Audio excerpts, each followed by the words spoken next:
নীরব অন্ধকারে ঢেকে থাকা এক অজানা জগৎ, ধোঁয়ায় ঘেরা শূন্য মরুভূমি, আর সেই গভীর অন্ধকারেই বাস করত জাতি, যারা আগুনের শিখা থেকে সৃষ্ট, যাদের শক্তি ছিল মানুষের কল্পনার বাইরে। আদম আলাই আগমন হওয়ার বহু হাজার বছর আগে এই পৃথিবীর প্রথম শাসক ছিল জাতি। তারা দ্রুত, শক্তিশালী এবং ভয়ঙ্কর, কিন্তু শক্তি যত বাড়ল ততই বাড়ল অহংকার। তারাই পৃথিবী জুড়ে শুরু করল বিশৃঙ্খলা, রক্তপাত আর ধ্বংস। পৃথিবীতে জাতির অত্যাচার বাড়লে আল্লাহ ফেরেশতাদের পাঠালেন অভিযান পরিচালনার জন্য। এক ভয়ঙ্কর যুদ্ধে জাতি পরাজিত হল। তাদের কেউ কেউ পালিয়ে যায় সমুদ্রের গভীরে, আবার কেউ লুকিয়ে থাকে পৃথিবীর অন্ধকার অঞ্চলে। এই জাতির মধ্যেই ছিল এক ব্যতিক্রম, অজাজিল। জাতির হলেও ইবাদত, তাকওয়া ও আল্লাভীতির কারণে সে ছিল ফেরেশতাদের কাছেও সম্মানিত। হাজার বছরের ইবাদতে সেই পৌঁছে গেল উচ্চ মর্যাদায়, এমন মর্যাদা যা কোনো জান আগে কখনো পায়নি।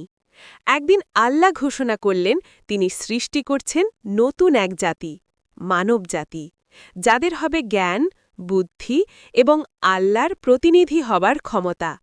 ফেরেশতারা বলেছিল, হে আল্লাহ, তারা তো রক্তপাত করবে। কিন্তু আল্লাহ বললেন, আমি যা জানি তোমরা তা জানো না। আদম আলাই সৃষ্টি হল, আর আল্লাহ ফেরেশতা এবং অজাজিলকে নির্দেশ দিলেন আদমকে সিজদা করতে। সব ফেরেশতা বিনম্রভাবে সিজদা করল, কিন্তু একজন করল না। অজাজিল বলল, আমি আগুন থেকে, আর সেই মাটি থেকে, আমি কেন তাকে সিজদা করব? এই অহংকার, এই বিদ্রোহই বদলে দিল সবকিছু। অজাজিল যে ছিল সম্মানিত ইবাদতকারী, সেই অজাজিলই পতিত হল চিরতরে।